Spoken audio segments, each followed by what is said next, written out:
ठीक है, चुनाव की प्रक्रिया समझ आ गई, पर इस पद के लिए उम्मीदवार कौन हो सकता है, क्या-क्या शर्तें हैं और वे कितने समय तक इस पद पर रहते हैं? चलिए ये भी जानते हैं। अनुच्छेद 56 के हिसाब से राष्ट्रपति का कार्यकाल होता है पूरे 5 साल का, और अगर उन्हें इससे पहले पद छोड़ना हो तो वे अपना इस्तीफा उपराष्ट्रपति को सौंपते हैं। ये एक बहुत ही महत्वपूर्ण संवैधानिक प्रक्रिया है। उम्मीदवार बनने के लिए कुछ शर्तें भी हैं।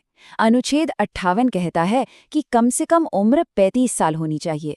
माना यह जाता है कि इस उम्र तक व्यक्ति में वो अनुभव और परिपक्वता आ जाती है जो इस बड़ी जिम्मेदारी के लिए बहुत जरूरी है। 35 साल की उम्र के अलावा उम्मीदवार को भारत का नागरिक होना चाहिए, उसमें लोकसभा सांसद बनने की योग्यता होनी चाहिए और सबसे जरूरी, वो सरकार के तहत कोई दूसरा वेतन वाला पद यानी लाभ का पद नहीं संभाल सकता।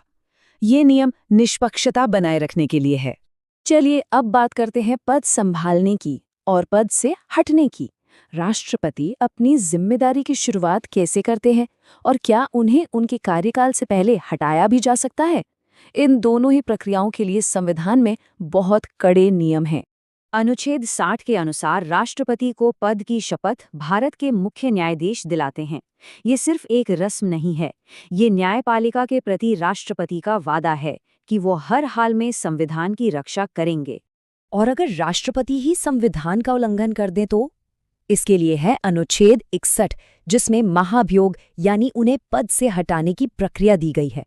और हाँ, ये प्रक्रिया जानबूझकर बहुत ज्यादा मुश्किल बनाई गई है।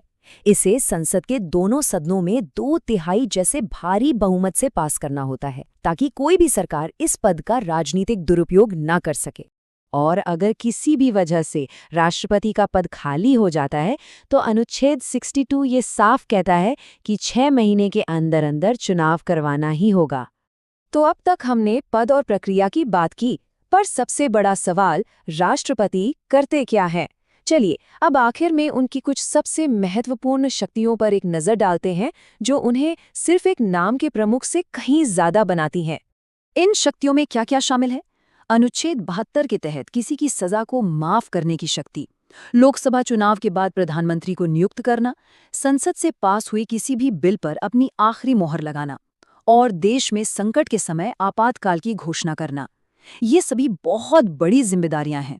तो हमने देखा कि कैसे अनुच्छेद 52 से लेकर 62 तक संविधान हमें राष्ट्रपति पद की पूरी कहानी बताता है, पद की स्थापना से लेकर पद खाली होने तक की प्रक्रिया।